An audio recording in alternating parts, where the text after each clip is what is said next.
Friends, special से practice GK science और current affairs के 50 क्वेश्चन की सीरीज में आपका एक बार फिर से स्वागत है। यह क्वेश्चन जो है आपको हर एक सब्जेक्ट से कैरी किया हुआ क्वेश्चन और सिलेक्टेड क्वेश्चन आपके लिए है, जो आपके बीपीएस सीपीटी एग्जाम के लिए, बिहार एसएससी पीटी और मेंस दोनों एग्जाम के लिए, बिहार दरोगा पीटी और मेंस दोनों एग्जाम के लिए, Bihar civil court, Bihar police, railway, SSC, MTS और भी एग्जाम्स के लिए बहुत ही इंपॉर्टेंट और सिलेक्टेड क्वेश्चन है। तो आपको बता दें कि ये सेट नंबर 91 है। इसके पहले का भी सेट अगर आपको देखना है या उसका रिवीजन करना है या उसका पीडीएफ आपको लेना है तो हमारे टेलीग्राम चैनल को ज्वाइन कर लीजिएगा। टेलीग्राम चैनल का लिंक हम प्रत्येक वीडियो के डिस्क्रिप्शन में डाल देते हैं, वहां से जाके हमारे टेलीग्राम चैनल से डायरेक्ट जुड़ सकते हैं और सभी पीडीएफ को आप अभी से लेके इसके पहले तक का जितना भी पीडीएफ है उसका आप आराम से रिवीजन के लिए पीडीएफ विदाउट सॉल्यूशन किया हुआ और सॉल्यूशन किया हुआ भी पीडीएफ वहां मिल जाएगा, तो वो जरूर अवेलेबल करवा लीजिएगा, आपके रिवीजन के लिए काफी इंपॉर्टेंट रहेगा।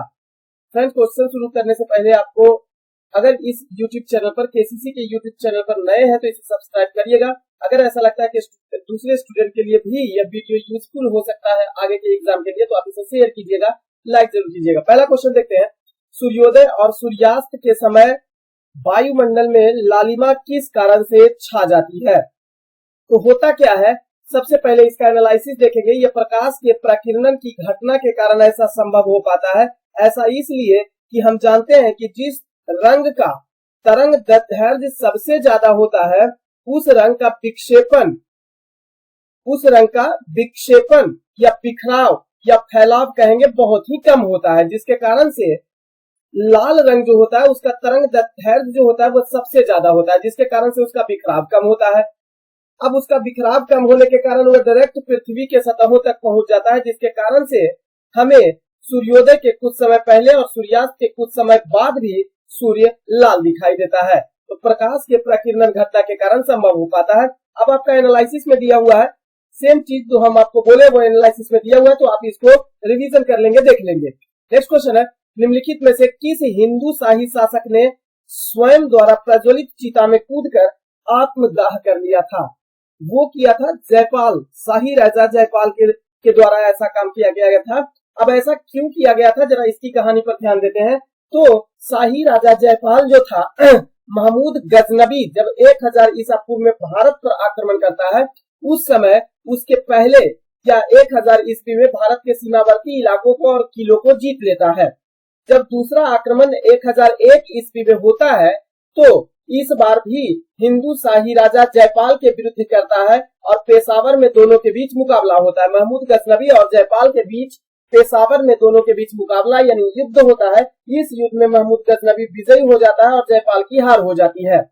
महमूद गजनबी जब विजयी हो जाता है तो उसके सब परिवार को, पुत्र को, नाती को और अनेक सगे संबंधी को बंदी बना लेता है, लेकिन एक समझौते के तहत 25 हाथी और 25 लाख दिनार की संपत्ति को लेकर जयपाल और उसके सगे संबंधियों को महमूद गजनबी छोड़ देता है। इसी चीज को जयपाल बार बार महमूद गजनबी से हारने के उपरांत निरंतर पराजय के बाद स्वयं इतना अपमानित महसूस करता है और छोड़ दिए जाने के बाद महसूस करता है कि वह अपमानित हुआ है और इसके लिए वह स्वयं चिता जलाकर अपने ही चिता में आत्मदाह कर लेता है। क्लियर? नेक्स्ट क्वेश्चन है, सांगिंग क्षेत्र, सांगिंग रीजन जो है निम्नलिखित में से किस देश में स्थित है? वो है म्यांमार में। ये सांगिंग क्षेत्र जो है वो कौन सा क्षेत्र है, जरा देखिएगा। म्यांमार में स्थित है और भौगोलिक रूप से म्यांमार का दूसरा बड़ा राज्य है। अब ध्यान दीजिए, सांगिंग एक राज्य है जो कहाँ है? म्यांमार में। अब यह प्रसिद्ध किस लिए है, जरा ध्यान दीजिएगा। यह थिलासीन समुदाय के लोग जो है यहाँ निवास करते हैं, इस कारण से यह काफी प्रसिद्ध है। यह थिलासीन समुदाय के लोग जिस एरिया में निवास करते हैं, सांगिंग क्षेत्र में जो निवास करते हैं, यह सांगिंग क्षेत्र जो है म्यांमार का राज्य वह भारतीय राज्य नागालैंड और मणिपुर से भी सीमा बनाता है। क्लियर? नेक्स्ट क्वेश्चन है, निम्नलिखित में से किस मंत्रालय ने स्माइल योजना की शुरुआत की है? यह स्माइल योजना का संबंध किस मंत्रालय से है? स्माइल योजना की शुरुआत जो है वो सामाजिक आर्थिक एवं अधिकारिता मंत्रालय के द्वारा शुरू किया गया एक योजना है। अब यह योजना कब शुरू किया गया था और कौन सी योजना है, जरा ध्यान दीजिएगा एनालिसिस पर। सामाजिक न्याय एवं अधिकारिता मंत्रालय ने सीमांत व्यक्तियों को, अब सीमांत व्यक्ति कौन सा, जरा ध्यान दीजिएगा, आजीविका तथा उद्यम हेतु समर्थन प्रदान करने के लिए स्माइल का पूरा रूप होता है support for marginalised individuals for livelihood and enterprises smile के नाम से एक योजना तैयार किया गया है। अब यह योजना जो है वो हमने जो आपको सीमांत व्यक्ति बताया और आजीविका हेतु उद्यम समर्थन प्रदान करने के लिए, तो उसकी चर्चा करते हैं। जो व्यक्ति भिक्षावृत्ति करके एक जगह से दूसरे जगह पर जाके भिक्षावृत्ति करके और उससे संलग्न जो व्यक्ति है उसके व्यापक पुनर्वास, जो एक स्थान से दूसरे स्थान पर जाके वहीं बस जाते हैं, व्यापक बहुत ज्यादा मात्रा में वहां बस जाते हैं जाके एक स्थान से दूसरे स्थान को छोड़ के भिक्षावृत्ति के लिए, तो ऐसे व्यक्तियों को एक केंद्रीय क्षेत्र बनाया जाएगा और उस केंद्रीय क्षेत्र के में उन सभी को स्थापित किया जाएगा, रखा जाएगा और उसे सपोर्ट प्रोवाइड किया जाएगा। इसलिए एक योजना स्माइल योजना है जो आर्थिक, सामाजिक और अधिकारिता मंत्रालय के द्वारा शुरू किया गया है। नेक्स्ट क्वेश्चन है, भारतीय संविधान का 79वां संवैधानिक संशोधन 1999 ईस्वी किससे संबंधित है? भारतीय संविधान का 79वां संवैधानिक संशोधन पहली बात तो हुआ था 1999 ईस्वी में, क्लियर। और यह लोकसभा एवं राज्य विधान सभाओं में SC/ST यानी अनुसूचित जाति और अनुसूचित जनजाति के आरक्षण से संबंधित प्रावधान को शामिल किया गया था, क्लियर। अब लोकसभा में SC/ST के आरक्षण की चर्चा भारतीय संविधान के अनुच्छेद 330 में, जबकि वर्तमान समय में अनुच्छेद 332 में राज्य विधानसभा में SC/ST के आरक्षण की चर्चा किया गया है, जो कब 79वां संवैधानिक संशोधन 1999 ईस्वी में, क्लियर। नेक्स्ट क्वेश्चन है, संविधान के द्वारा केंद्र और राज्य के बीच राजस्व का बंटवारा किया गया है, यह अधिकतर कहां से लिया गया है? तो यह भारत सरकार के 1935 ईस्वी के अधिनियम के तहत भारतीय संविधान में जोड़ा गया है, केंद्र एवं राज्य के बीच राजस्व का बंटवारा होने से, क्लियर। नेक्स्ट क्वेश्चन की बात करें, थोड़ा सा एनालिसिस है, जो हम बोले वही लिखा हुआ है। एक उपबंध को जोड़ा गया है जो 1935 ईस्वी के भारत सरकार अधिनियम के करों और उसके कर से भिन्न राजस्व के वितरण संबंधी तथा उधार लेने की शक्ति के बारे में उपबंधों का अनुसरण किया गया है। नेक्स्ट क्वेश्चन है, हाइपर टेंशन शब्द किसके लिए प्रयोग किया जाता है? हाइपर टेंशन नामे से स्पष्ट है, हाइपर का मतलब उच्च रक्तचाप, hyper tension high blood pressure, इसे हाइपर टेंशन कहा जाता है, उच्च रक्तचाप कहा जाता है। तो ऑप्शन नंबर डी जो है रक्तचाप बढ़ने के लिए हाइपरटेंशन शब्द का प्रयोग किया था। अब जरा देखेंगे हाइपरटेंशन क्या होता है। होता क्या है कि दिल के रक्त को पंप करने के दौरान, रक्त को पंप कौन करता है? दिल हार्ट करता है। अब यह जो पंप करता है तो उस दौरान रक्त जिस दाब से रक्त धमनियों यानी ब्लड आर्टरीज की दीवारों से टकराता है उस दबाव को रक्तचाप कहा जाता है। सामान्य भाषा में उसे रक्तचाप ब्लड प्रेशर कहा जाता है, जिस दबाव से वह टकरा रहा है। अगर रक्त धमनियों की दीवारों पर तेज दबाव डालेगा तो उसे हाई प्रेशर, जिसे हाइपरटेंशन भी कहा जाता है। और अगर रक्त धीमी गति से रक्त धमनियों की दीवारों से टकराएगा तो उसे निम्न रक्तदाब या लो ब्लड प्रेशर कहा जाता है। अब जब हमारा दिल शरीर में रक्त प्रवाह करने के लिए सिकुड़ता है, हमारा जो हार्ट होता है वो सिकुड़ता है, उस समय रक्त प्रवाह का दबाव सबसे ज्यादा होता है। इस दबाव के माप को प्रकुंचक दबाव या सिस्टोलिक प्रेशर कहा जाता है और सिस्टोलिक प्रेशर 120 होता है। 120 mmHg सिस्टोलिक प्रेशर होता है। जबकि जिस समय दिल रक्त प्रवाह करने के बाद आराम की स्थिति में आता है उस समय रक्त का दबाव बहुत ही कम होता है। इस रक्त दबाव माप को प्रसारक दबाव, एक तो प्रकुंचन जिसे सिस्टोलिक कहा जाता है और दूसरा होता है जब आराम करता है तो उससे दबाव कम जाता है हमारे आर्टरीज में, तो ऐसे स्थिति में उसे प्रसारक दबाव या डायस्टोलिक प्रेशर के नाम से जाना जाता है। और डायस्टोलिक जो होता है वो सामान्य तौर पर 80 mmHg माना जाता है, क्लियर। अब जरा ध्यान देंगे, वयस्कों के लिए सामान्य ब्लड प्रेशर की बात करें तो 120/80 mmHg होता है, जिसमें से सिस्टोलिक 120 और डायस्टोलिक 80 होता है। आमतौर पर 140/90 mmHg से अधिक ब्लड प्रेशर को वयस्कों के लिए हाई ब्लड प्रेशर माना जाता है और 90/60 mmHg को लो ब्लड प्रेशर के तौर पर मापा जाता है, क्लियर। नेक्स्ट क्वेश्चन है, सूची 1 को सूची 2 के साथ मिलान करना है। सोशलिस्ट पार्टी की स्थापना मई 1934 ईस्वी में जयप्रकाश नारायण और राम मनोहर लोहिया के द्वारा किया गया था। कम्युनिस्ट पार्टी का गठन जो किया गया था वो पीसी जोशी के द्वारा किया गया था 26 दिसंबर 1925 ईस्वी को। इसे भी ध्यान रखेंगे, 26 दिसंबर 1925 ईस्वी को कम्युनिस्ट पार्टी का गठन हुआ था, पीसी जोशी के द्वारा किया गया। स्वराज पार्टी की स्थापना CR दास और मोतीलाल नेहरू के द्वारा किया गया था। इसकी स्थापना 1923 ईस्वी में इलाहाबाद में की गई थी। जबकि गदर पार्टी की स्थापना लाला हरदयाल के द्वारा सैन फ्रांसिस्को में 1913 ईस्वी में किया गया था, लाला हरदयाल के द्वारा USA के सैन फ्रांसिस्को में। क्लियर? तो आपका सही आंसर जो जाता है वो 2, 4, 1, 3, option number A. Next question है, दुग्धजनक हार्मोन का स्राव कहां से होता है? दुग्धजनक हार्मोन का सेक्रीशन कहां से होता है? पीयूष ग्रंथि के द्वारा, पिट्यूटरी ग्लैंड के द्वारा होता है। क्लियर? जरा ध्यान दीजिएगा, दुग्धजनक हार्मोन जिसे अंग्रेजी में लैक्टोजेनिक हार्मोन कहा जाता है और इसे शॉर्ट फॉर्म में LTH हार्मोन के नाम से भी जाना जाता है। इसका मुख्य कार्य होता है कि शिशु के लिए स्तनों में दूध स्राव उत्पन्न करता है, यानी दूध का सेक्रीशन शुरू करता है। पीयूष ग्रंथि से स्रावित अन्य हार्मोन की बात करें तो STH hormone, somatotropic hormone, TSH hormone यानी थायराइड स्टिमुलेटिंग हार्मोन, इसके अलावा ACTH हार्मोन, इसके अलावा GTH hormone, FSH hormone, LH hormone और ADH हार्मोन। ये सभी हार्मोन पिट्यूटरी ग्लैंड के द्वारा स्रावित होता है। पिट्यूटरी ग्लैंड की बात कर लेंगे तो यह हमारे मस्तिष्क के स्फेनोइड नामक हड्डी के एक खोल में पाया जाता है, जिसका वजन मात्र 0.6 ग्राम होता है और यह सभी शरीर में अंतःस्रावी ग्रंथि से स्रावित होने वाले हार्मोन को नियंत्रण करता है। यही कारण है कि पीयूष ग्रंथि को मास्टर ग्लैंड के नाम से भी जाना जाता है और यह हमारे शरीर का सबसे छोटा ग्रंथि होता है। क्लियर? नेक्स्ट क्वेश्चन है, लेंस किससे बना हुआ होता है? तो लेंस जो होता है वो फ्लिंट कांच और क्रुक्स कांच से मिलकर बना हुआ होता है लेंस। अब फ्लिंट कांच का अलग लेंस बनता है और क्रुक्स कांच का लेंस अलग होता है, जरा इस पर भी ध्यान दे लेंगे।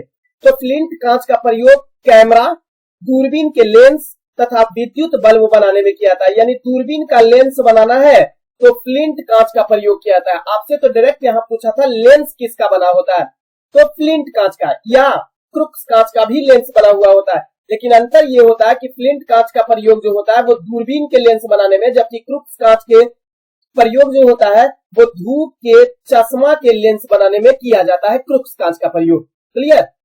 पायरेक्स कांच की बात करें तो इसका प्रयोग प्रयोगशाला उपकरण बनाने में किया जाता है। पायरेक्स कांच अपास्य प्रयोगशाला उपकरण बनाने में किया जाता है। सोडा कांच की बात करें तो इसका प्रयोग ट्यूबलाइट, बोतल, प्रयोगशाला उपकरण एवं दैनिक बर्तन बनाने के लिए सोडा कांच का इस्तेमाल किया जाता है। क्लियर? नेक्स्ट क्वेश्चन है, अंतरराष्ट्रीय परमाणु ऊर्जा एजेंसी का मुख्यालय कहाँ स्थित है? तो वियना, ऑस्ट्रिया के वियना में स्थित है अंतरराष्ट्रीय परमाणु ऊर्जा एजेंसी। अगर बात करें तो इसका पूरा रूप, इसका शॉर्ट फॉर्म होता है IAEA, यानी इंटरनेशनल एटॉमिक एनर्जी एजेंसी। इसके मुख्यालय ऑस्ट्रिया वियना में होता है और इसकी स्थापना की बात करें तो इसकी स्थापना जुलाई 1957 ईस्वी में की गई थी। वर्तमान समय की बात करें तो IAEA यानी इंटरनेशनल एटॉमिक एनर्जी एजेंसी के वर्तमान महानिदेशक की बात करें तो राफेल मारियानो ग्रासी है, जो अर्जेंटीना के हैं। क्लियर? नेक्स्ट क्वेश्चन की बात करें तो कलिलाह व दिमना निम्नलिखित में से किस ग्रंथ का अरबी रूपांतरण है? यह पंचतंत्र का अरबी भाषा में रूपांतरण किया गया है। अब जरा पंचतंत्र की बात कर लें तो पंचतंत्र जो है इसकी रचना संस्कृत भाषा में, ये भी ध्यान रखेंगे आप, संस्कृत भाषा में विष्णु शर्मा के द्वारा किया गया था और यह पंचतंत्र 5 भागों में बटा हुआ है। वह 5 भाग है मित्र भेद, मित्र लाभ, संधि विग्रह, लब्ध प्रणाश तथा अपरीक्षा कारित्व। क्लियर?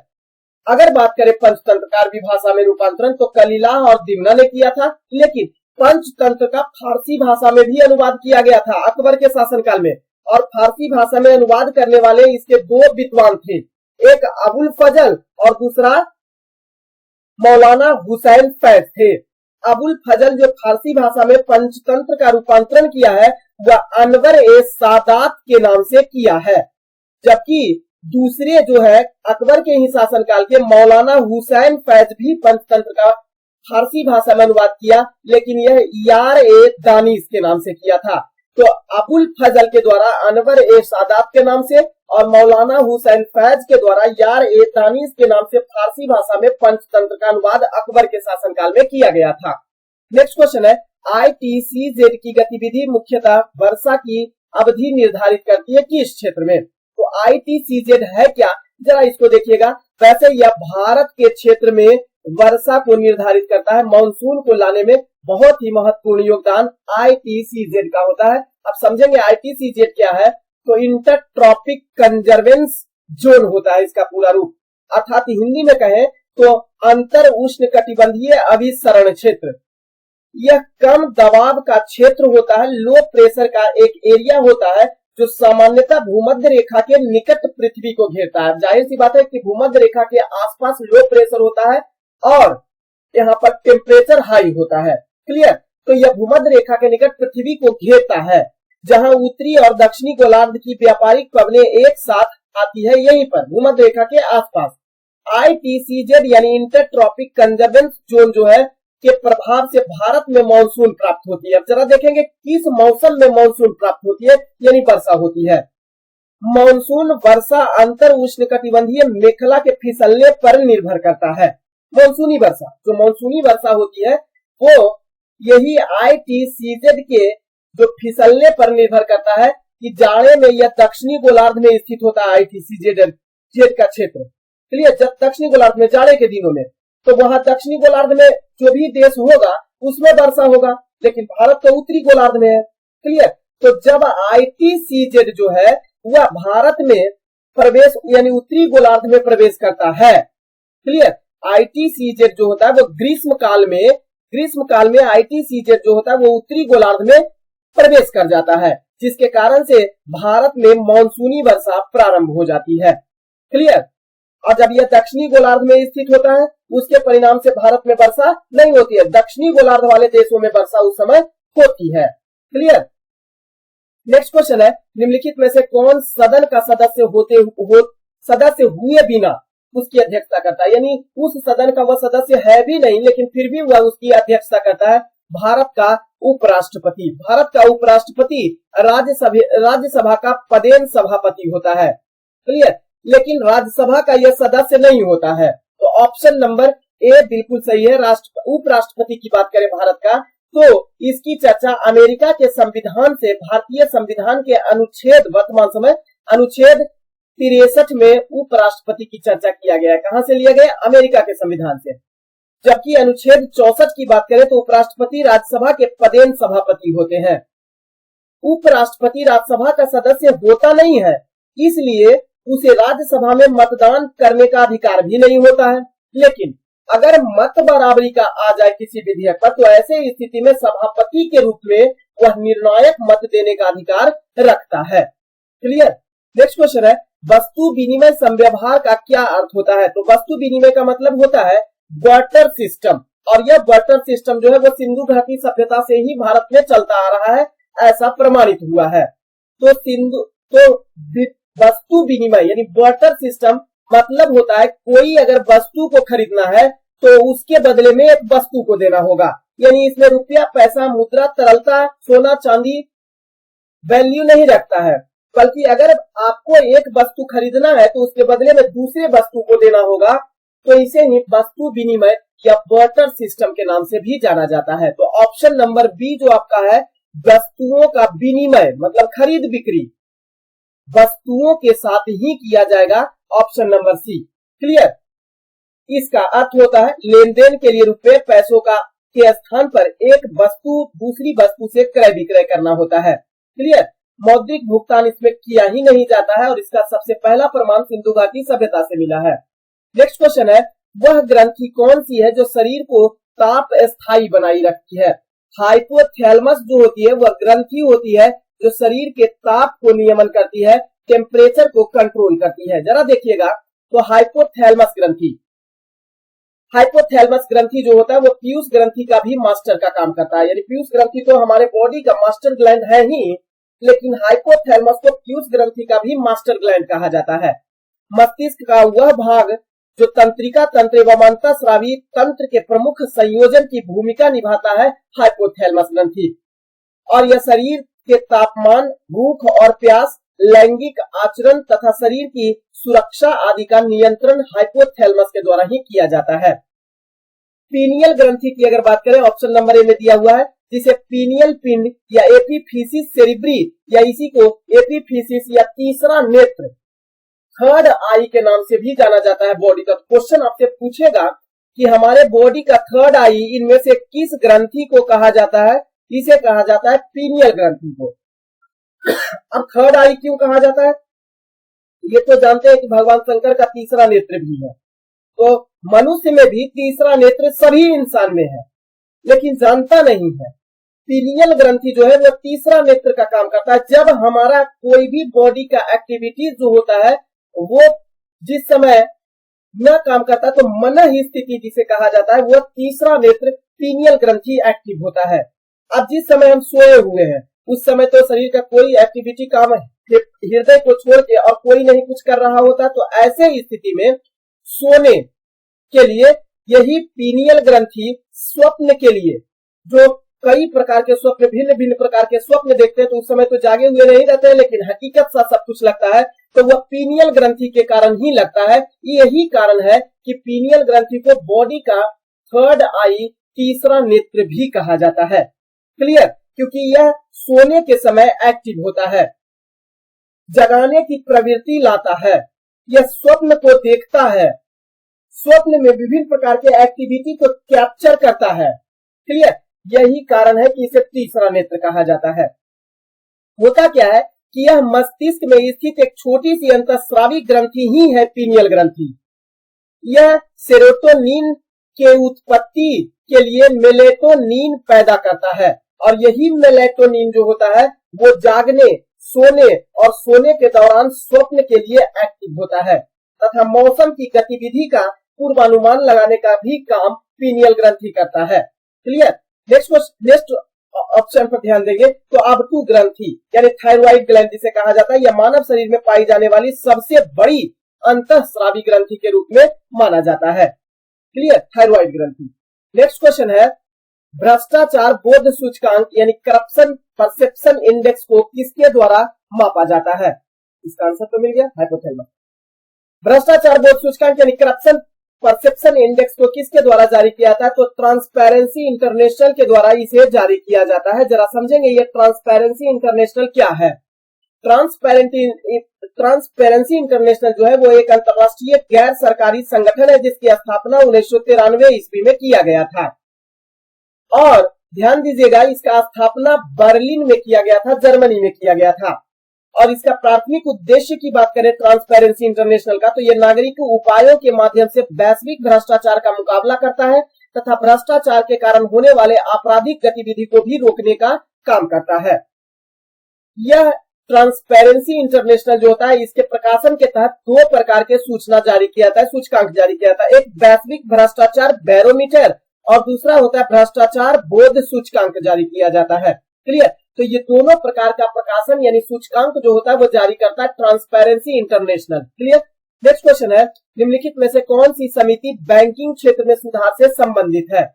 तो नरसिम्हन समिति जो है वो बैंकिंग क्षेत्र में सुधार से संबंधित समिति है।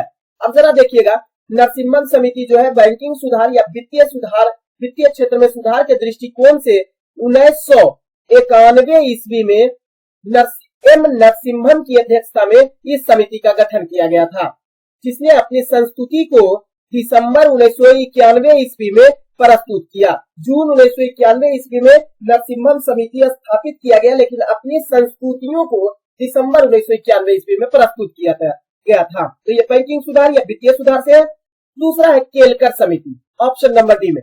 केलकर समिति जो है वो भारत में विद्यमान सार्वजनिक निजी साझेदारी यानी ट्रिपल पीपीपी मॉडल का अध्ययन करना और उसका मूल्यांकन करने के लिए भारत में केलकर समिति का गठन किया गया था। तो ट्रिपल पी या पीपी मॉडल का अध्ययन करने के लिए केलकर समिति का गठन किया गया था। इसके अलावा केलकर समिति जो थे, विजय केलकर जो थे, उस समिति का गठन जीएसटी की सिफारिश की गई थी और संसद द्वारा अधिनियम में संशोधन किया गया था। यानी जीएसटी की भी सिफारिश केलकर समिति के सिफारिश के आधार पर ही किया गया था और लागू किया गया। चक्रवर्ती समिति की बात करें तो मुद्रा प्रणाली की कार्यकारिता का पुनरावलोकन करने के लिए चक्रवर्ती समिति का गठन किया गया था। सुखमय चक्रवर्ती समिति का गठन की बात करें तो यह दिसंबर 1982 ईस्वी में इसका गठन किया गया था। इसके लिए तो कार्यकारिता का पुनरावलोकन करने के लिए, मुद्रा प्रणाली की कार्यकारिता को पुनरावलोकन करने के लिए। क्लियर? तो मुद्रा प्रणाली से संबंधित जो समिति है वो चक्रवर्ती समिति है, जबकि एलसी गुप्ता समिति का गठन डेरिवेटिव ट्रेडिंग के लिए नियमन करना और उसका नियंत्रण करने के लिए नवंबर 1996 ईस्वी में एलसी गुप्ता समिति का गठन किया गया था। तो यह व्यापार से रिलेटेड है।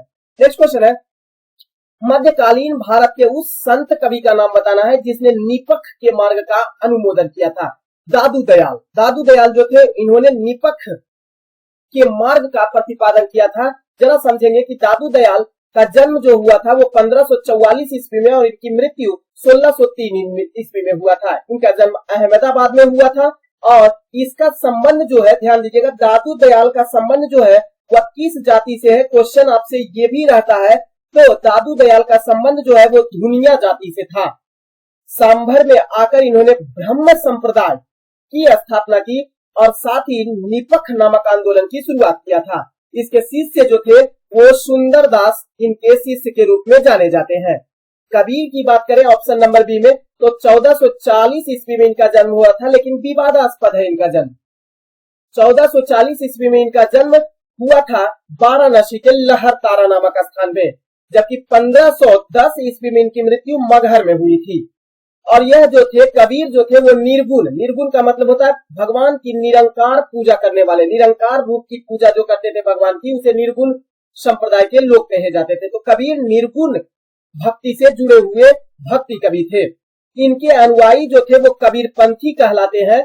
इनके उपदेश जो है वो शब्द के नाम से जाना जाता है, उपदेश शब्द के नाम से। लेकिन इनकी वाणी की बात करें, वाणी का संग्रह जो किया गया है वो बीजक नामक पुस्तक में किया गया है और इस बीजक की रचना उनके शिष्य धर्मदास के द्वारा की संकलन किया गया है। क्लियर? बात करें तो कबीर पंथी जो है उनकी भाषा की तो वो सधुकड़ी के नाम से जाने जाते हैं।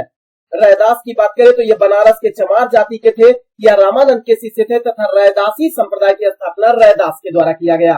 मलुकदास की बात करें तो 1574 ईस्वी में इनका जन्म होता है और भारत के यह प्रयागराज इलाहाबाद में भक्ति का प्रचार प्रसार करते थे।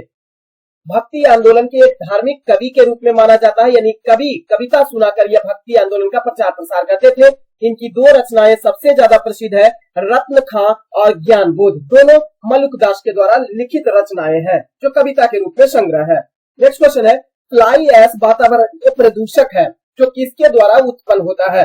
जरा ध्यान दीजिएगा, ये थर्मल पावर प्लांट के अवशेष के रूप में उत्पन्न होता है फ्लाई ऐश। फ्लाई ऐश जो होता है वो काफी प्रदूषक होता है तथा विद्युत संयंत्र में कोयले को जलाने से यह उत्पन्न होता है और इसके राख के रूप में कोयले को जलाने के बाद जो विद्युत संयंत्र में कोयला जलाया जाता है उसको जलाने के बाद 30 से 45% राख के रूप में यह फ्लाई ऐश की उत्पत्ति होती है जो वातावरण के लिए काफी प्रदूषक होता है। नेक्स्ट क्वेश्चन है, मुक्त व्यापार किसे कहा जाता है। तो माल और सेवाओं का अनियंत्रित आदान प्रदान जिसको कहेंगे उसको मुक्त व्यापार की संज्ञा दिया जाता है। मुक्त व्यापार में होता क्या है कि ऐसी व्यापारिक नीति जिसमें किसी भी देश के बीच वस्तुओं के आयात और निर्यात पर कोई टैक्स नहीं लिया जाता है, कोई टैक्स नहीं लिया जाता, उसे मुक्त व्यापार या व्यापारिक उदारीकरण की भी संज्ञा उसे ही दिया जाता है। कहेंगे या तो मुक्त व्यापार या उसी को व्यापारिक उदारीकरण कहा जाता है जिसमें एक देश का वस्तु दूसरे देश के वस्तु में जब जाएगा तो ऐसे स्थिति में उससे किसी भी प्रकार का टैक्स वसूल नहीं किया जाएगा, उसे ही कहा जाता है मुक्त व्यापार या व्यापारिक उदारीकरण। तो इसका सही आंसर जाएगा ऑप्शन नंबर डी, निःशुल्क व्यापार जिसे कहा जाता है। एक देश, अच्छा, माल और सेवाओं का, मेरे ख्याल से माल और सेवाओं का अनियंत्रित आदान प्रदान नहीं होती, यह अनियंत्रित नहीं, निःशुल्क, माल और सेवाओं का निःशुल्क निशुल्क आदान प्रदान किया जाता है, बिना टैक्स का आदान प्रदान किया जाता है। क्लियर।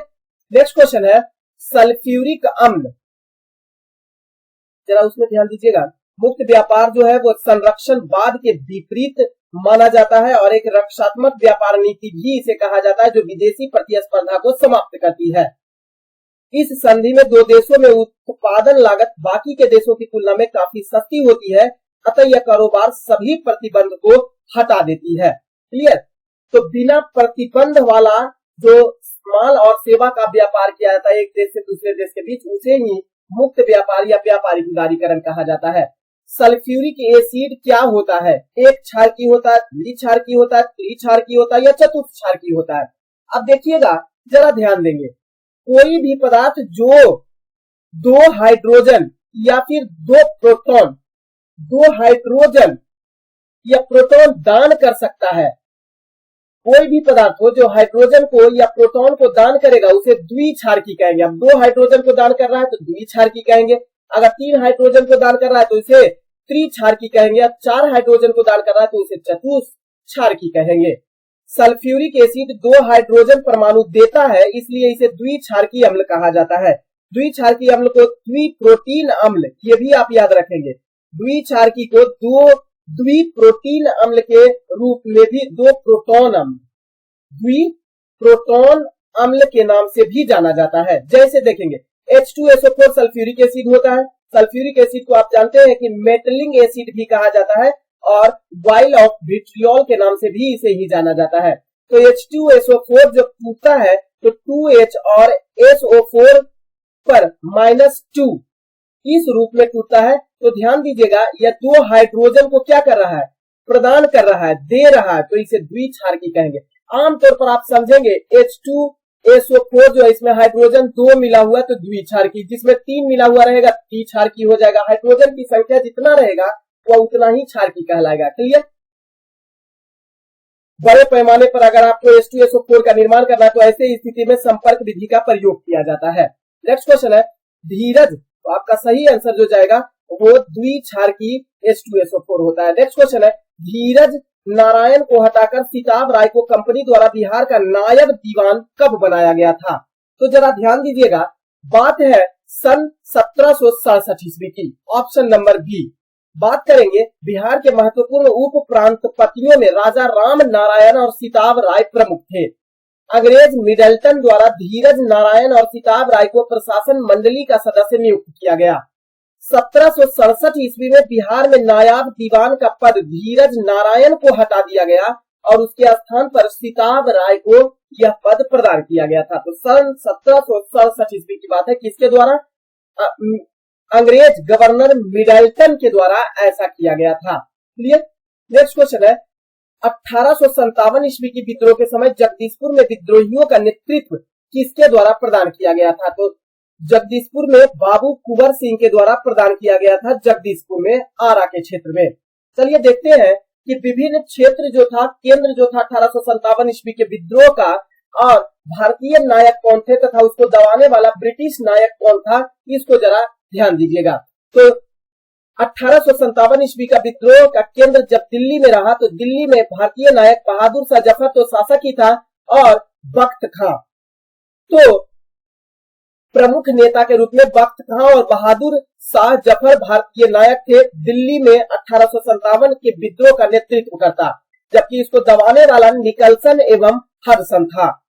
कानपुर की बात करें तो कानपुर में नाना साहब और तात्या टोपे थे, जबकि अंग्रेज जो इसे दबाने का काम किया वो कैंपबेल था। लखनऊ में बेगम हजरत महल नेतृत्व की 1857 ईस्वी का विद्रोह, जबकि इसे दबाने का काम अंग्रेज हेनरी लॉरेंस और कैंपबेल ने किया था। झांसी में 1857 ईस्वी के विद्रोह का नेतृत्व रानी लक्ष्मीबाई ने किया, जबकि हीरोज इसे दबाने का काम किया था। इलाहाबाद में लियाकत अली और कर्नल नील इसे दबाने का काम किया। जगदीशपुर में कुंवर सिंह और इसे दबाने का काम विलियम टेलर और विंसेंट आयर ने किया था। जबकि बरेली में, ये आपके से क्वेश्चन यही है, जगदीशपुर में बाबू कुंवर सिंह ने नेतृत्व किया, जबकि इसे दबाने का काम जगदीशपुर में कौन? विलियम टेलर और विंसेंट आयर ने किया था। बरेली में 1857 ईस्वी के विद्रोह का नेतृत्व खान बहादुर खान ने किया था, जबकि इसे दबाने का काम हडसन नामक अंग्रेज के द्वारा किया गया था। फरीदाबाद में 1857 ईस्वी के विद्रोह का नेतृत्व मौलवी अहमदुल्लाह के द्वारा किया गया, जबकि इसे दबाने का काम कर्नल नील के द्वारा किया गया था। फतेहपुर सिकरी में अजीमुल्लाह ने इसका नेतृत्व किया था और इसे दबाने का काम जनरल रेनर्ड के द्वारा किया गया था। क्लियर। नेक्स्ट क्वेश्चन है, किस प्रधानमंत्री के कार्यकाल में दल बदल विरोधी विधेयक को पास किया गया था? राजीव गांधी के सरकार में शासनकाल में 1985 ईस्वी में दल बदल विधेयक को लाया गया था, जो 10वीं अनुसूची के तहत जोड़ा गया था 52वां संवैधानिक संशोधन के द्वारा। क्लियर। और राजीव गांधी का कार्यकाल सन 1984 से 1989 ईस्वी तक रहा था। क्लियर। 10वीं अनुसूची में वर्तमान समय में दल बदल की चर्चा किया गया है और इसे 52वां संवैधानिक संशोधन 1985 ईस्वी के तहत भारतीय संविधान का हिस्सा बनाया गया था। नेक्स्ट क्वेश्चन है, पोर्टलैंड सीमेंट में जिप्सम मिलाने से मदद मिलती है। अब जिप्सम मिलाने से क्या मदद मिलती है, जरा ध्यान दीजिएगा इसको। तो जिप्सम मिलाने से, पोर्टलैंड सीमेंट में जब हम जिप्सम मिला देते हैं तो ऐसे स्थिति में हमें सीमेंट को शीघ्र जमने से रोकने में मदद मिलती है, यानी तुरंत जमने से रोकने का काम जिप्सम के द्वारा किया जाता है। क्लियर। वैसे सीमेंट में कई प्रकार के एप्रम मिले होते हैं। पोर्टलैंड सीमेंट की अगर हम बात कर लेंगे तो इसकी खोज जोसेफ एस्पडीन के द्वारा, जो एक ब्रिटिश इंजीनियर थे, जोसेफ एस्पडीन के द्वारा पोर्टलैंड नामक स्थान पर 1824 ईस्वी में चूना पत्थर एवं चिकनी मिट्टी के जोड़ने वाला एक पदार्थ के रूप में किया गया था, जो एक जलरोधी का भी काम करता था। पोर्टलैंड सीमेंट के चूना पत्थर के नाम पर इसे पोर्टलैंड और पोर्टलैंड नामक स्थान पर इसकी खोज हुई थी, जिस कारण से इसे पोर्टलैंड सीमेंट कहा गया। क्लियर। और इस पोर्टलैंड सीमेंट के कई अवयव हैं, जैसे CaO जो 60 से 70% होता है, कली चूना जिसे कहा जाता है CaO को, सिलिकॉन डाइऑक्साइड जो 20 से 25% पाया जाता है, Al2O3 5 से 10% पाया जाता है, Fe2O3 2 से 3%, MgO 2%, Na2O 1.5%, K2O 1.5% और SO2 1% के रूप में पोर्टलैंड सीमेंट में पाया जाता है। सीमेंट की बात करें तो आप ट्रिक से भी याद रख सकते हैं कि इसमें कौन कौन से अवयव मिले होते हैं। तो कहेंगे चूसिए आम जी, चूसिए आम जी, यानी कि चू से चूना पत्थर, सी से सिलिका, ए से एल्यूमिना, आ से आयरन, म से मैंगनीज और जी से जिप्सम। तो जिप्सम का प्रयोग जो होता है वो सीमेंट को शीघ्र जमने से रोकने का काम करता है, देरी से जमता है, मजबूती ज्यादा पकड़ता है। नेक्स्ट क्वेश्चन है, पटना सिटी में डेन लोगों ने अपनी फैक्ट्री कब स्थापित की थी? जरा ध्यान दीजिएगा। पटना सिटी में डेनमार्क व्यापारियों ने अपनी पहली फैक्ट्री सन 1774 ईस्वी में स्थापित की थी। इनकी फैक्ट्री वर्तमान में नेपाली कोठी के समीप स्थित है। तो ऑप्शन नंबर ए आपका सही होगा, 1774 ईस्वी में। नेक्स्ट क्वेश्चन है, कौन जल प्रदूषण से संबंधित इसमें से नहीं है? तो जल प्रदूषण से संबंधित नहीं है, जरा इसकी चर्चा कर लेते हैं। सबसे पहले नाइट्रिफिकेशन की चर्चा करते हैं। जो जल प्रदूषण से संबंधित नहीं होता है, नाइट्रिफिकेशन। क्लियर। जरा ध्यान दीजिएगा, ये नाइट्रिफिकेशन क्या होता है? नाइट्रोजन का नाइट्रेट में परिवर्तन हो जाना ही नाइट्रिफिकेशन कहलाता है। नाइट्रोजन का नाइट्रेट में परिवर्तन होना, और ये किसके द्वारा किया जाता है? ये दलहनी पौधे की जड़ों में राइजोबियम जो पाया जाता है जीवाणु, उसके द्वारा नाइट्रोजन को नाइट्रेट्स में बदलकर पौधे को नाइट्रोजन की आपूर्ति कर दी जाती है। तो इसी को नाइट्रिफिकेशन कहा जाता है। जबकि यूट्रोफिकेशन किसी जल क्षेत्र में अति सुपोषण वाला क्षेत्र जो होता है उसे हम यूट्रोफिकेशन कहते हैं। और जैव ऑक्सीजन मांग, बायोटिक ऑक्सीजन डिमांड, जिसे हम लोग BOD कहा जाता है, किसी जल क्षेत्र में ऑक्सीजन की कमी जो होती है तो उसके लिए वहां रहने वाले, उस जल में रहने वाले जीवों के लिए ऑक्सीजन की कमी पड़ जाती है, तो उसी को बायोटिक ऑक्सीजन डिमांड कहा जाता है। वाइल स्किल, किसी जल क्षेत्र में तेल प्रदूषक वाला जो क्षेत्र होता है उसे ही वाइल स्किल कहा जाता है, स्लिक कहा जाता है, सॉरी वाइल स्लिक कहा जाता है। तो नाइट्रिफिकेशन जो है वो जल से संबंधित या जल प्रदूषण से संबंधित नहीं होता है। नेक्स्ट क्वेश्चन है, प्लासी के युद्ध जो 1757 ईस्वी के उपरांत बिहार का उप नवाब किसे बनाया गया था? जरा ध्यान दीजिएगा। प्लासी का युद्ध 23 जून 1757 ईस्वी को नवाब सिराजुद्दौला और ईस्ट इंडिया कंपनी के बीच हुआ था, जिसमें अंग्रेजों की जीत हो गई थी और सिराजुद्दौला की हार हो गई थी। अंग्रेजों ने मीर जाफर को बंगाल का नवाब बनाया, इसलिए कि मीर जाफर ने सिराजुद्दौला को धोखा देकर और अंग्रेजों से मिल गया था। अतः मीर जाफर को अंग्रेजों ने बंगाल का नवाब बनाया और इसके पुत्र मीरन को बिहार का उप नवाब बनाया था। परंतु बिहार का वास्तविक सत्ता जो था वो राजा राम नारायण के हाथों में बनी रही थी। ये भी आप ध्यान दीजिएगा कि इसके पुत्र जो मीर जाफर का पुत्र मीरन था, इस मीरन को बिहार का उप नवाब बनाया गया था 1857 ईस्वी के प्लासी के युद्ध के बाद। लेकिन वास्तविक सत्ता जो रही वो राजा राम नारायण के हाथों में रही थी। ये भी क्वेश्चन आपसे बन सकता है, पूछ सकता है। क्लियर। नेक्स्ट क्वेश्चन की बात करें, किसी मुद्रा या करेंसी के अधिकीलन का अर्थ मुद्रा के मूल्य को इस पर निर्धारण करना होता है। तो अधिकीलन, पहली बात देखेंगे कि मुद्रा यानी करेंसी के अधिकीलन का अर्थ जो होता है वो मुद्रा के मूल्य को किस पर से निर्धारित किया जाता है। जरा इस पर ध्यान देंगे तो उच्च स्तर से उसे निर्धारित किया जाता है, उच्च स्तर पर निर्धारित किया जाता है। अब एनालिसिस देखिएगा कि मुद्रा अधिकीलन क्या है। तो विदेशी बाजारों में सरकार के हस्तक्षेप का नतीजा जो होता है वो मुद्रा अधिकीलन होता है और यह उच्चतर स्तर पर आका जाता है। पेगिंग से तात्पर्य जो होता है वो लोकल करेंसी के अगेंस्ट विदेशी मुद्रा के क्रय और विक्रय से होता है। इसे पेगिंग कहा जाता है, जिसका उद्देश्य नियत विनिमय दर बनाए रखने के लिए होता है। तो मुद्रा अधिकीलन जो होता है उसके विपरीत परिस्थिति पेगिंग होती है। ये भी सवाल आप ध्यान रखेंगे। और पेगिंग जो होता है वो लोकल जो करेंसी होता है, क्षेत्रीय करेंसी जो होता है उसके अगेंस्ट में विदेशी मुद्रा के क्रय और विक्रय से है और इसका उद्देश्य होता है नियत विनिमय दर को बनाए रखना। जब ये संक्रियाएं विनिमय दर को उच्च स्तर पर रखने के लिए अपनाई जाती है तो इसे पेगिंग अप या इसी को अधिकीलन कहा जाता है। क्लियर। जब उच्च दर पर बनाए रखना चाहेंगे, उच्च दर पर बनाए रखने की आवश्यकता होती है तो इसे पेगिंग अप कहते हैं या इसी को अधिकीलन कहते हैं। और जब इसे निम्न दर पर बनाए रखने की आवश्यकता पड़ती है तो उसे पेगिंग डाउन कहा जाता है। क्लियर। तो इसी कहा कि इसका विपरीत जो होता है, विलोम जो होता है, पेगिंग डाउन कहलाता है। नेक्स्ट क्वेश्चन है, ब्रिटिश सरकार द्वारा रैयतबाड़ी व्यवस्था का प्रचलन प्रारंभिक तौर पर कहां किया गया था। रैयतबाड़ी व्यवस्था का प्रारंभ जो है वो मद्रास के क्षेत्र में किया गया था, मद्रास और मुंबई में किया गया था। जरा देखेंगे, रैयतबाड़ी व्यवस्था जो है वह सन 1792 ईस्वी में मद्रास प्रेसिडेंसी के 12 महल में सर्वप्रथम लागू किया गया था। रैयतबाड़ी व्यवस्था के प्रारंभिक प्रयोग के बाद मुनरो ने रैयतबाड़ी व्यवस्था को किसने लागू किया? मुनरो।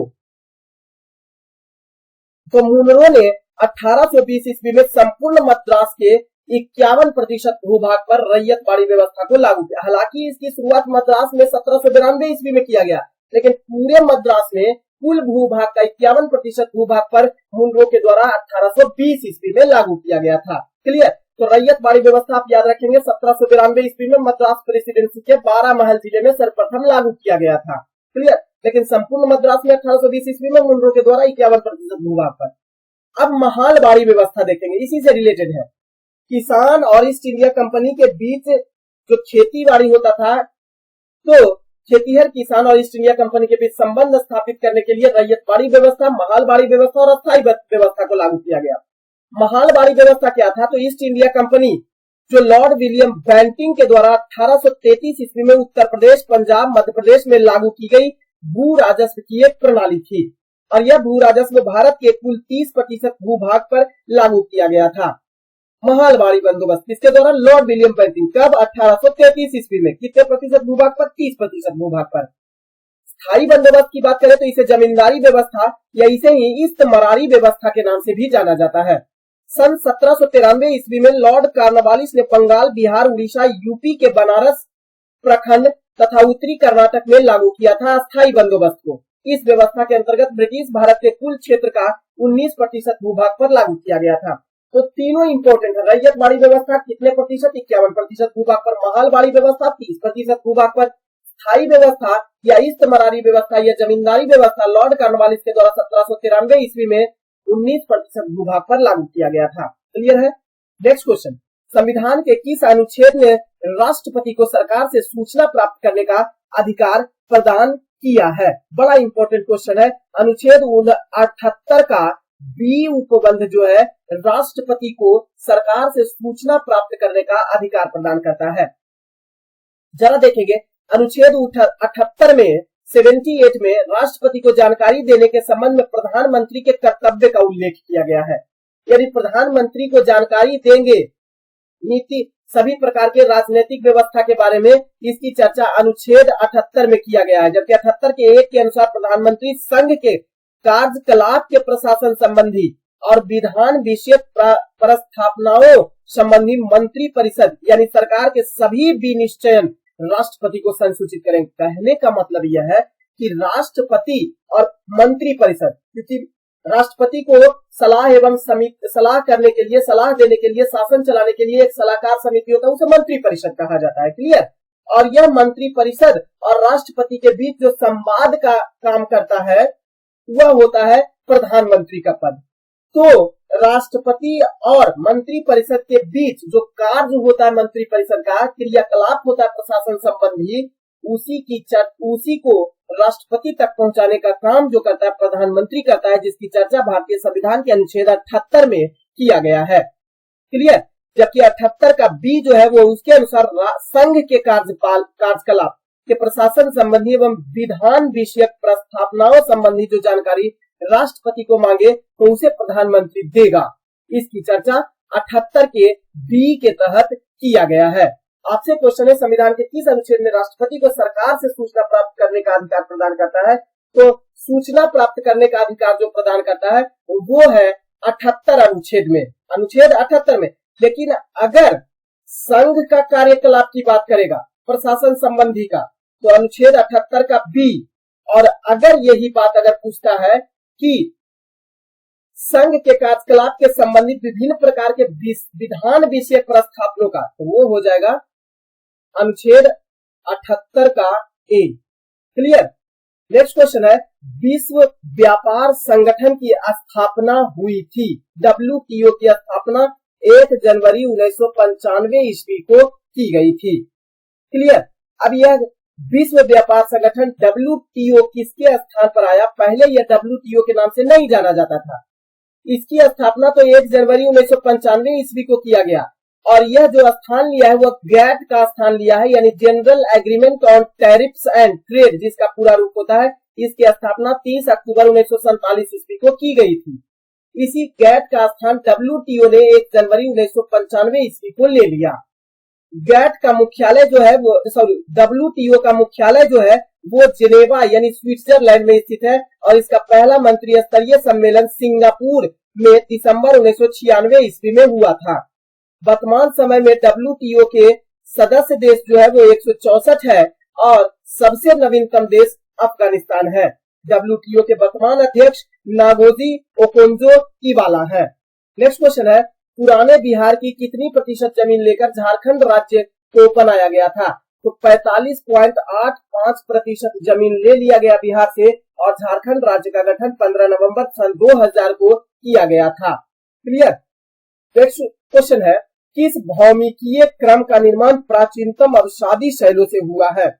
तो धारवाड़ भौमिकीय क्रम का निर्माण जो है वो प्राचीनतम अवसादी शैल के द्वारा हुआ है। अब जरा देखेंगे, आर्कियन या धारवाड़ क्रम की आग्नेय शैल के ऊपर जो अवसादी शैलों के रूप में कड़प्पा क्रम की शैलों का निर्माण हुआ है। अब जरा ध्यान दीजिएगा, कड़प्पा क्रम इसी धारवाड़ श्रेणी के अंतर्गत आता है। तो भौमिकीय क्रम जो है सबसे पहले धारवाड़ क्रम की आग्नेय शैली के द्वारा ऊपर अवसादी शैल रूप जम जाता है। क्लियर। अच्छा, इसका आंसर जो होगा आपका आर्कियन तथा धारवाड़ क्रम की आग्नेय शैलों के ऊपर जो अवसादी शैलों के रूप में कड़प्पा क्रम की शैली का निर्माण हो जाता है। तो अवसादी शैलों में कड़प्पा शैली जो आग्नेय चट्टान के ऊपर जो अवसादी चट्टान जम जाता है तो उसके द्वारा कड़प्पन क्रम की शैल का निर्माण होता है, जबकि धारवाड़ जो है वो अवसादी। तो आपसे अवसादी पूछा है। क्लियर।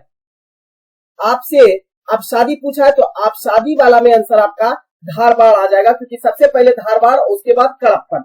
नेक्स्ट क्वेश्चन है, ठुमरी या अर्धशास्त्रीय भारतीय संगीत की एक सामान्य शैली है। इसकी उत्पत्ति कहाँ हुई है? जरा ध्यान दीजिएगा। तो इसकी उत्पत्ति जो हुई है वो उत्तर प्रदेश में हुई है option number C. Uttar Pradesh के पूर्वी भाग में उत्पन्न ठुमरी शब्द को हिंदी क्रिया ठुमकने से लिया गया है और इस प्रकार यह नृत्य, नाटकीय भाग, कामुकता, प्रेम कविता और लोकगीत से जुड़ा हुआ है। इसकी विशेषता की बात करें ठुमरी की, तो यह विषय शक्ति और राग में अधिक लचीलापन है इसके, तथा यह आमतौर पर हिंदी की बोली में होता है। इसे अवधी और ब्रज भाषा भी कहा जाता है।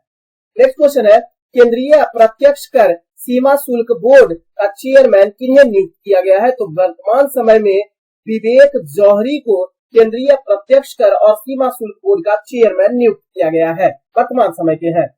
क्लियर। नेक्स्ट क्वेश्चन है, southern birdwing grass jewel Buddha peacock जो कभी कभी समाचार पत्रों में देखने के लिए मिलता है, वह किससे संबंधित होता है? तो वह संबंधित है एक प्रकार का यह ध्यान देंगे किस प्रजाति का है, तो यह एक प्रकार के तितली प्रजाति का रूप है। ऑप्शन नंबर बी आपका सही हो जाएगा। सदर्न बिंग, ध्यान दीजिएगा, सदर्न बर्ड बिंग जो होता है इसके वैज्ञानिक नाम की बात करें तो ट्राइएड्स मिनोस होता है और ये उष्ण कटिबंधीय एशिया, मुख्य भूमि एवं द्वीप समूह दक्षिण पूर्व एशिया और ऑस्ट्रेलिया में पाए जाते हैं। तो ये एशिया और ऑस्ट्रेलिया में पाया जाने वाला एक तितली की प्रजाति है सदर्न बर्डविंग, ग्रास ज्वेल और बुद्धा पीकॉक। नेक्स्ट क्वेश्चन है, निम्नलिखित में और एक चीज और ध्यान रखेंगे, यह सदर्न बर्डविंग जो है वो सबसे बड़ी तितली की प्रजाति होती है जो पक्षी के समान बड़ा होता है।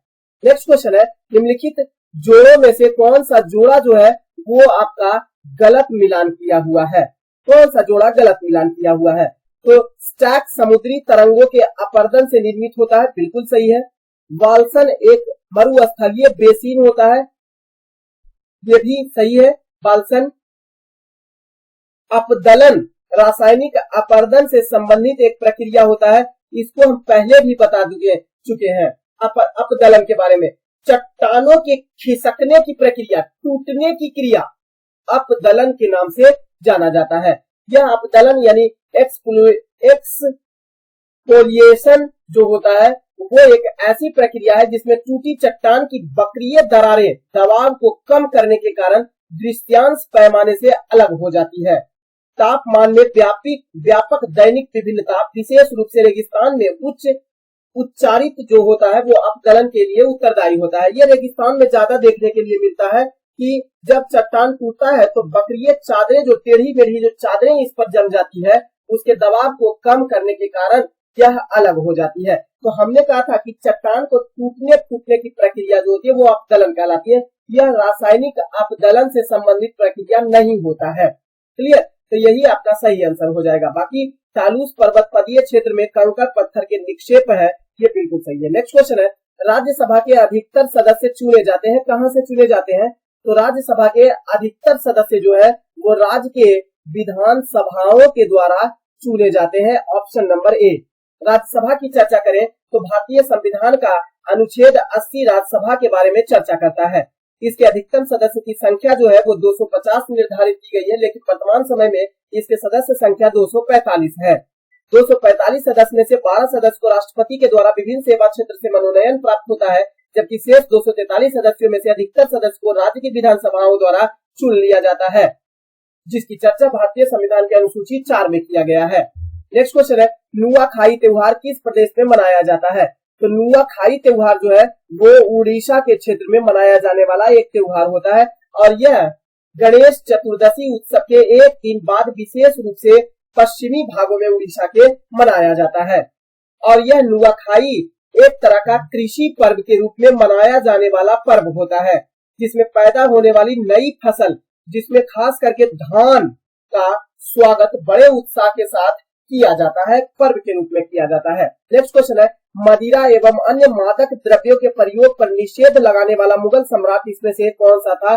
तो जहांगीर मुगल सम्राट था जिसने मदिरा और अन्य मादक द्रव्य के प्रयोग पर निषेध लगाया था। हालांकि स्वयं जहांगीर मदिरा का बहुत शौकीन था, लेकिन फिर भी प्रतिबंध लगा दिया था। जहांगीर का शासनकाल 1605 ईस्वी से 1627 ईस्वी तक रहा था मुगल काल में। यह मुगल काल का पहला शासक था जिसने राज्याभिषेक के बाद 12 अध्यादेश जारी किया था, जिस अध्यादेश के तहत एक ये भी था कि मदिरा एवं अन्य मादक द्रव्यों का प्रयोग करना या इसे बनाना दोनों प्रतिबंधित कर दिया था। नेक्स्ट क्वेश्चन है, फ्लॉपी डिस्क क्या होती है? तो फ्लॉपी डिस्क जो है वो चुंबकीय द्रव्य से निर्मित एक प्रकार का डिस्क होता है जिसे फ्लॉपी डिस्क के नाम से जाना जाता है। जरा देखिएगा, इसे पहली बार 1967 ईस्वी में IBM कंपनी के द्वारा बनाया गया था। फ्लॉपी डिस्क कुछ वृत्ताकार पथों में भी बटा हुआ होता है जिसे ट्रैक कहा जाता है। जो फ्लॉपी डिस्क होता है कई वृत्ताकार पथ में बटा होता है और इसी वृत्ताकार पथ को ट्रैक कहा जाता है। ट्रैक फिर पुनः सेक्टर में बटा हुआ होता है और प्रत्येक सेक्टर की स्टोरेज क्षमता 512 बाइट की होती है। क्लियर? नेक्स्ट क्वेश्चन है, किस अर्थशास्त्री को अर्थशास्त्र का जनक माना जाता है? तो एडम स्मिथ को अर्थशास्त्र का जनक माना जाता है। जरा ध्यान दीजिएगा, एडम स्मिथ को माना जाता है अर्थशास्त्र का जनक, यानी फादर ऑफ इकोनॉमिक्स कहा जाता है एडम स्मिथ को। इनके द्वारा लिखित पुस्तक द वेल्थ ऑफ नेशंस है जो सन 1976 ईस्वी में प्रकाशित हुआ था। इस पुस्तक को पूंजीवादी अर्थव्यवस्था का उद्गम स्रोत माना जाता है। क्वेश्चन पूछेगा, पूंजीवादी अर्थव्यवस्था का उद्गम स्रोत किस पुस्तक को माना जाता है? तो द वेल्थ ऑफ नेशंस को माना जाता है, जिसकी रचना एडम स्मिथ के द्वारा किया गया था। रॉबिन्सन के बारे में चर्चा करें तो इसने अर्थशास्त्र को चुनाव का विज्ञान कहा है, यानी साइंस ऑफ सिलेक्शन की संज्ञा इकोनॉमिक्स को दिया है रॉबिन्सन ने, जबकि वास्तविक विज्ञान की संज्ञा रॉबिन्सन के द्वारा ही दिया गया है अर्थशास्त्र को। इसके अलावा अर्थशास्त्र का कार्य विश्लेषण करना है, न कि निंदा करना, यह भी रॉबिन्सन का ही कथन है। माल्थस ने जनसंख्या के जनांकीय सिद्धांत का प्रतिपादन किया था, जबकि मार्शल जो है वो अर्थशास्त्र को आदर्श विज्ञान का सब्जेक्ट मानते हैं। नेक्स्ट क्वेश्चन है, अंतर्राष्ट्रीय नागरिक उड्डयन दिवस इंटरनेशनल सिविल एविएशन डे के रूप में किस तिथि को मनाया जाता है? तो 7 दिसंबर को मनाया जाता है अंतर्राष्ट्रीय नागरिक उड्डयन दिवस। अब जरा ध्यान दीजिएगा, तो अंतर्राष्ट्रीय नागरिक उड्डयन दिवस का उद्देश्य क्या है? राज्य के सामाजिक और आर्थिक विकास के लिए अंतर्राष्ट्रीय नागरिक उड्डयन के महत्व के बारे में दुनिया भर में जागरूकता उत्पन्न करना और उसे सुदृढ़ करने में मदद करने के उद्देश्य से मनाया जाता है 7 दिसंबर को। ध्यान दीजिएगा, तो अंतर्राष्ट्रीय नागरिक उड्डयन दिवस जो है, यानी अंतर्राष्ट्रीय नागरिक उड्डयन का मुख्यालय जो है वो कनाडा के मॉन्ट्रियल में क्वार्टियर इंटरनेशनल में स्थित है। सन 1996 ईस्वी में संयुक्त राष्ट्र महासभा ने इस दिन को, यानी 7 दिसंबर को अंतर्राष्ट्रीय नागरिक उड्डयन दिवस के रूप में मनाने की घोषणा की। कब से? 1996 ईस्वी से। नेक्स्ट क्वेश्चन है, किस देश की सीमा काले सागर से नहीं लगती है? तो काले सागर की सीमा जो है वो नहीं लगती है। जरा ध्यान देंगे, सर्बिया की सीमा जो है वो काले सागर से नहीं लगती है। जरा एनालिसिस पर चलेंगे तो काला सागर या इसी को यूक्रेन सागर भी कहा जाता है, यह अटलांटिक महासागर के सीमांत समुद्री क्षेत्र के रूप में जाना जाता है और यह पूर्वी यूरोप और पश्चिमी एशिया के बीच स्थित सागर है जिसे काला सागर की संज्ञा दी गई। काला सागर पश्चिम में बुल्गारिया और रोमानिया, उत्तर की बात करें, अगर हम पश्चिम की बात करें तो बुल्गारिया, रोमानिया, क्लियर। जबकि उत्तर पूर्व की अगर बात करें तो यहाँ पर रूस, यूक्रेन और दक्षिण की बात करें तो तुर्की देश स्थित है। काला सागर वाला देशों का ट्रिक अगर याद करना है आपको तो टी बर्गर, कैसा बर्गर? तो टी बर्गर। टी मतलब तुर्की, बी मतलब बुल्गारिया, आर मतलब रूस, जी मतलब जॉर्जिया, यू मतलब यूक्रेन और आर मतलब रोमानिया। टी बर्गर जो होता है वो काले सागर से मिलने वाले देशों का ट्रिक है। नेक्स्ट क्वेश्चन है, हाल ही में किस देश के द्वारा चांद पर उतरने वाला एक लूनर रोवर की घोषणा की गई है? किस देश के द्वारा? तो जरा ध्यान दीजिएगा, इसका विश्लेषण पर बड़ा इंपॉर्टेंट है। संयुक्त अरब अमीरात ने 12 अप्रैल 2023 को घोषणा की कि हाकुतो आर मिशन फर्स्ट जो है, यह मिशन का नाम है Hakuto R mission first lunar lander पर राशिद रोवर जो 25 अप्रैल 2023 को चंद्रमा पर उतरने वाला है। उतरने वाला है। राशिद रोवर पेरिलियन एक लगभग 100 किलोमीटर और एपोलियन पर लगभग 2300 किलोमीटर पर चंद्रमा की परिक्रमा कर रहा है। चंद्रमा के केंद्र के निकट बिंदु को पेरिलियन के नाम से भी जाना जाता है और इससे सबसे दूर को एपोलियन के नाम से जाना जाता है। यानी जो निकटतम बिंदु है चंद्रमा का उसे पेरिलियन और जो दूर है उसे एपोलियन के नाम से जाना जाता है। तो उसी पेरिलियन और एपोलियन के आसपास जो है वह परिक्रमा कर रहा है राशिद रोवर। क्लियर। और यह जो है वह किसके द्वारा घोषणा किया गया है? तो यह घोषणा जो किया गया है वो संयुक्त अरब अमीरात यूएई के द्वारा घोषणा किया गया है कि हाकुतो आर मिशन फर्स्ट के तहत एक लूनर लैडर पर राशिद रोवर को 25 अप्रैल 2023 को चंद्रमा पर उतारा जाएगा। नेक्स्ट क्वेश्चन है, डॉक्टर एस जयशंकर ने अप्रैल 2023 में किस देश में बूजी पुल का उद्घाटन किया है? बड़ा अच्छा क्वेश्चन है। मोजाम्बिक देश में बूजी पुल का उद्घाटन जो है वो किया गया है डॉक्टर एस जयशंकर के द्वारा, जो विदेश मंत्री है। क्लियर। नेक्स्ट क्वेश्चन है, हाल ही में तेलंगाना में डॉक्टर बी आर अम्बेडकर के कितने फीट ऊंची कांस्य प्रतिमा का अनावरण किया गया है? तो 125 फीट ऊंची कांस्य प्रतिमा का अनावरण किया गया है। क्यों? क्योंकि यह उनके 132वीं जयंती के अवसर पर हैदराबाद के हुसैन सागर झील में 125 फीट ऊंची कांस्य प्रतिमा का अनावरण किया गया है। क्लियर। और इसका अनावरण तेलंगाना के मुख्यमंत्री के चंद्रशेखर राव के द्वारा किया गया 14 अप्रैल 2023 को। नेक्स्ट क्वेश्चन है, प्रकाशित तंतु का प्रयोग निम्नलिखित में से किसके द्वारा किया जाता है? तो संचार सेवा में ज्यादातर प्रयोग किया जाता है ऑप्टिकल फाइबर का। ऑप्टिकल फाइबर की खोज नरेंद्र कपानी के द्वारा 1952 ईस्वी में किया गया था संचार सेवा हेतु। इस प्रक्रिया में प्रकाश के पूर्ण आंतरिक परावर्तन का प्रयोग किया जाता है और इसकी सहायता से सिग्नल को अधिक दूरी तक बिना मोड़े ले जाया जा सकता है। ऑप्टिकल फाइबर जो है वो कांच या प्लास्टिक से निर्मित एक तंतु होता है जिसकी लंबाई की दिशा में प्रकाश का संचरण किया जाता है, बिना मोड़े हुए ही संचरण किया जा सकता है। क्लियर। तो यह संचार सेवा के लिए प्रयोग किया जाता है तथा सिग्नल के लिए भी इसका प्रयोग किया जाता है। तो फ्रेंड्स, ये 50 क्वेश्चन का सीरीज आपको कैसा लगा कमेंट बॉक्स में बताइएगा। और अगर थोड़ा सा लेट भी होता है या लंबा समय लगता है तो भी इसको रिवीजन करने का कोशिश कीजिएगा और इसका पीडीएफ ले लीजिएगा, टेलीग्राम चैनल पर डाला हुआ है। धन्यवाद।